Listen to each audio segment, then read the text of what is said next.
અમદાવાદની વાત કરીએ તો અમદાવાદમાં હથિયારના મામલે એટીએસને મોટી સફળતા પ્રાપ્ત થઈ છે। અમદાવાદથી હાલ મહત્વના સમાચાર સામે આવ્યા, જ્યાં 25થી વધારે હથિયારો એટીએસે ઝડપી પાડ્યા છે। એટીએસે 6 આરોપીઓની ધરપકડ કરી છે। તો આરોપીઓ ટ્રાન્સપોર્ટ મારફતે હેરાફેરી કરતા હતા, અલગ અલગ રાજ્યમાંથી હથિયાર મંગાવતા હતા।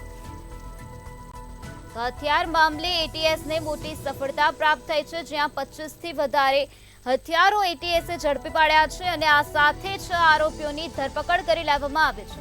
તો આરોપીઓ ટ્રાન્સપોર્ટ મારફતે હેરાફેરી કરતા હતા, અલગ અલગ રાજ્યોમાંથી હથિયાર મંગાવતા હતા। તો હાલ આ સમગ્ર મામલામાં વધુ કાર્યવાહી હાથ ધરવામાં આવી છે। તો 25થી વધારે હથિયારો એટીએસે ઝડપી પાડ્યા છે અને આ સાથે એટીએસે 6 આરોપીઓની ધરપકડ કરી છે। હથિયાર મામલે એટીએસને આજે મોટી સફળતા પ્રાપ્ત થઈ છે, જેમાં 25થી વધારે હથિયારો એટીએસ દ્વારા ઝડપી પાડવામાં આવ્યા છે અને 6 આરોપીઓની ધરપકડ કરાઈ છે। આરોપીઓ ટ્રાન્સપોર્ટ મારફતે હેરાફેરી કરતા હતા।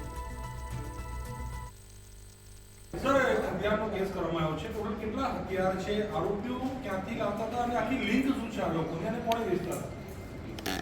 ગુજરાત એટીએસ ને એક બાતમી મળી હતી।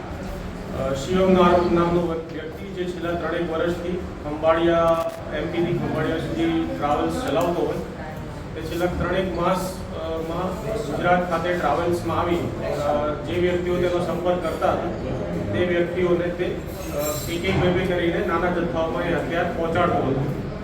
આ બાતમી હકીકત અંગે એટીએસના વરિષ્ઠ અધિકારીઓને જાણ કરી તેઓએ કાયદેસરની કાર્યવાહી કરવાની સૂચના આપતા પોસાઈ શ્રી રિયાઝ જાડેજા તેમજ વિજય ભરવાડ નાઓની ટીમને બાતમી હકીકતવાળી જગ્યા જે નારોલ વિસ્તારમાં આવેલો ત્યાં ખાતે મોકલતા સદર જે ઈસમ છે શિવમ તેમજ તેની સાથેનો જે રિસીવર હતો મનોજ, તે 2 ઈસમોને ત્યાં પકડી તેઓની ઝડપી દરમિયાન શિવમ પાસે રહેલ જે થેલો હોય તે થેલામાંથી ઘટના સ્થળે 5 પિસ્ટલ તેમજ 20 રાઉન્ડ તેની પાસેથી મળી આવેલ હતા।